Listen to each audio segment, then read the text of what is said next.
moving over to the Bucs on offense and what they're doing, I think running the ball for them is very important.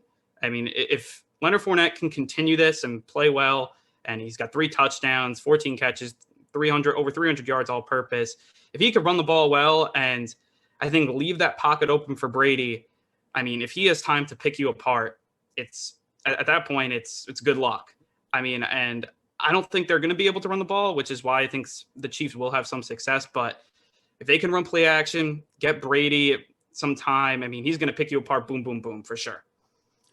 He will. And I think I struggle to see Tampa Bay winning this game with their offense. I mean, I think everyone does at this point. But let's be honest with ourselves here. I mean, Brady was horrific in the second half against Green Bay. And that might be underselling it, because the only reason the Packers were in that game was because of the turnovers that were caused by Tom Brady. And they were bad ones. I mean, they were some really bad ones. I mean, first one throwing into double coverage. The second one, he airmails Mike Evans on what was probably going to be setting up a 1st and goal at that point. That would have iced the game, essentially. And then he just throws a moon ball on 3rd down with edge pressure coming from the defensive back. And that really allowed Green Bay to have some hope. I mean, they couldn't take advantage. And credit to Tampa Bay's defense, because they were faced with a lot of difficult situations in that game against the MVP and Aaron Rodgers this year. And every time they stepped up to the challenge. And listen, a lot of credit deserves to go to their edge rushers, but I mean, their secondary was awesome, I thought, against Green Bay. And listen, I was not a fan of the officiating in that game for a lot of reasons, and that may just because I bet on the Packers. But I think what's really interesting to watch in this game, too, is how the officials decipher what defensive holding is, because we saw in the Green Bay, Tampa Bay NFC Championship game, defensive holding didn't exist for 58 minutes. I don't know. I feel like, especially with Brady and how the Bucs play, I think they're going to let him hold. I don't know. That's just how I think they play. They play physical. I think they will, and especially because it's Tom Brady, and we know he gets his calls. And we know at the end of the game, like that's why that call by LaFleur was so, to me, just awful, because you knew if there was any chance that Brady was going to get to convert that 3rd down, it was going to happen. Like, you can't be surprised if you're the Packers. Like, oh, you can even complain about the penalty because you had all the chances. I don't know. That's just something, like, definitely the refs, and they'll be on Brady's side because they always are. But again, I feel like it won't be a huge storyline. I just think Patrick Mahomes, like, even if they hold and stuff, he's a magician. I mean, he's that good. Like, there's some plays where you just go, tip your cap. Like, that's what it is. And it's going to happen on Sunday for sure. I love having someone who shares my disdain for Tom Brady. Oh my God. It really is nice. I mean, listen, as a Jets fan, I saw it for years and years on this side, and now you're getting a taste of it as a Saints fan, having to deal with it when you play Tampa Bay twice a year and 3 times this year and ultimately ended your season. But I'm with you. I mean, listen, I'm very open that I have a hatred towards Tom Brady just because of all the pain he has caused. And listen, I respect his talent. Oh, like, I do too. There's no doubt about it. Like, he is the greatest of all time. I'm not saying he's the most talented of all time, but he is the greatest of all time. With that said, I think he's been completely bailed out this year. And I think the biggest thing that you can say about Tom Brady this year, and it really bothers me when I see people say, this proves that Brady's the most responsible for the Patriots dynasty. And now, listen, that may be true for different reasons. And if you want to hold that opinion, that's fine. The only thing I learned from Tom Brady this year was he knew when to jump ship from New England. I mean, let's be honest here. This is one of his most talented teams. Like, you go down the list, and I don't say that lightly, because I've seen firsthand twice a year for nearly 20 years Tom Brady playing in New England. There have been some really damn good teams there.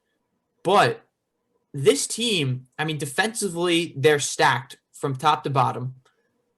Offensively, I mean, this is probably the best set of weapons he's ever had by a pretty sizable margin. Going back maybe 2007 when Randy Moss was going. When Moss was there, like if you think Randy Moss by himself was better than Mike Evans, Chris Godwin, Antonio Brown, Rob Gronkowski. I mean, he had O.J. Howard at one point before he went down for the year. Like, it's right up there. And listen, Randy Moss is one of the greatest to ever do it. But, like, from an assortment of weapons. Also, his offensive lines played amazing, too. And it's healthy.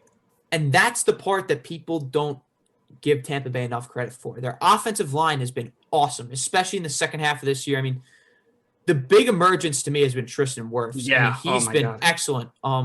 He Blanked got Cameron Jordan. A slow start. Yeah, blanked Cameron Jordan in the playoff game. You could talk about. I know everyone's going to talk about the Breeze and all that stuff, but I mean, Cameron Jordan's supposed to be your big end. Saints get 1 sack in that game. Give it to them. And again, I think a lot of people say, "Oh, it's just Brady." I think it's more than, especially even on the offense, that offensive line is taking it to the next level. They are winning in spite of Brady, and that's my opinion. And in the we were playoffs, talking about this. We were talking about this off the air yesterday. They don't get to where they are without him, and I think we're in full agreement on that one. Like, they don't get to a situation where you say, "Hey, they're 11-5 without Tom Brady," because Brady got the surrounding talent there with him. And listen, Brady had a good year. Like, I'm not going to complain about, like, 40 touchdowns, 12 interceptions, threw for 4,600 yards. Like, that's a really good year for a guy who's 43 years old. He deserves credit for that in itself. But, I mean, you look at the postseason. If you've watched a single game this postseason and said, wow, Tampa Bay just won that game because of Tom Brady, I don't think we're watching the same football. Like, I really don't, because I every time Tampa Bay has played, I've said, man, they've been bailed out by their defense and the inability of Drew Brees to make throws and the ability of Matt LaFleur to make good decisions. That's how this has gone for me for Tampa Bay. And I listen, like I said, all the respect in the world for Brady, his talent, his greatness. But, man, I mean, this is clearly not the Tom Brady that we're used to. And he deserves a lot of credit for getting to the Super Bowl, but they're not doing it because of him. They're doing it because of that defense, and they're doing that because of their weapons and their offensive line. And that's where I'm at with Tampa Bay. Yeah, I mean, I agree. I mean, look, you go back to these last 2 games, and you talk about that Saints game. He was bailed out by short fields. I think he had 9 points off of actual, like, 25 yards, 35 yards starting position. I mean, every touchdown they had was because they got at the 2 because of a Breeze pick or the Jared Cook fumble or whatever it ended up being. The reason the Saints lost that game was turnovers. And to me, like you talked about Breeze's inability to throw, it was uncharacteristic too. I mean, the last time Breeze had a 3 interception game was 2016. I mean, which you could say even was before his decline. So again, like when you talk about Breeze, I mean, yeah, you talk about the arm, talk about all that stuff, but he doesn't really turn the ball over that much. And he did in this game. So that was kind of, to me, where the Saints fell. I mean, I thought the Saints defense played outstanding against Brady.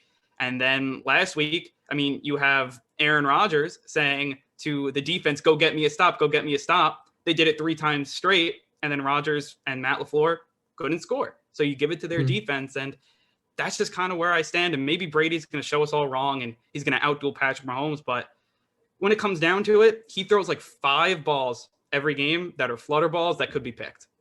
That's just, to me, how it is. And the Saints couldn't take advantage of it. They had Marcus Williams, who almost had the pick, but he only had 1 foot in. And then there was a ball that skipped to Chauncey Gardner-Johnson, and it ended up not being an interception. And then he threw the 3 picks against the Packers, and they were able to take advantage of it.